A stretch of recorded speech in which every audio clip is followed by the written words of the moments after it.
like starting back on the First World War, when they didn't have to serve, but they did volunteer and serve. Many of them actually were underage that used someone else's name and enlisted at ages of 15 and 16. So when they came back and you try and look at their records, you can't find it because they were actually using someone else's name.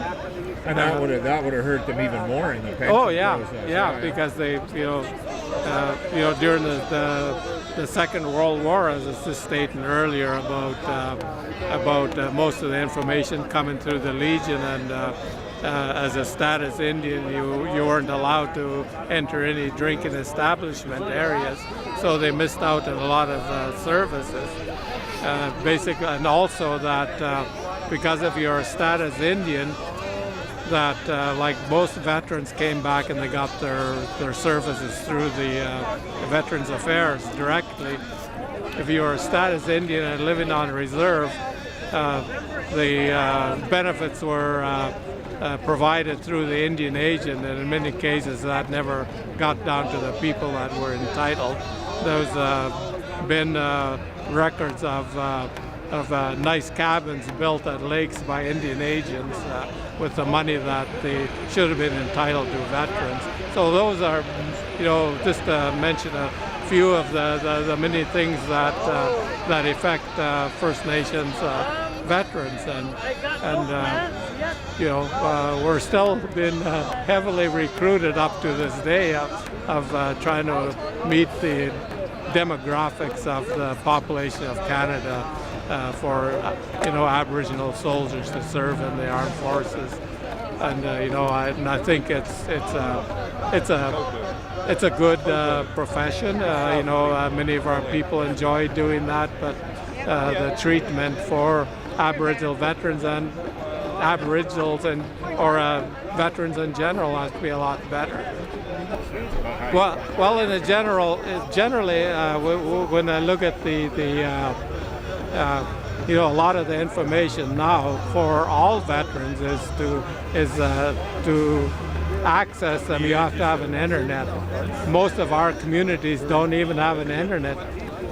In many cases, don't even have a telephone. In some of the remote areas there are in different areas of Canada, because living in things. So it's very difficult for those people to even access services that are readily available to them.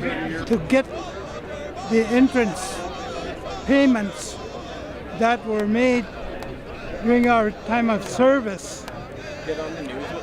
And people like myself, I served 25 years. Every 2 weeks, a certain amount was deducted from my pay to go towards my pension. Okay? Now, the government also said that they did likewise. But when our lawyers, this is before the courts, incidentally, Right. and the lawyers, when they did the investigating what the government had actually did, they didn't actually took their money and put it in the bank account towards that pension to build up that interest. Now, about 20 years ago or so, that pension, the interest from those pensions from the armed forces and the RCMP had ballooned to over $35 billion. Now, where is that investigation going on? When is it going to be settled?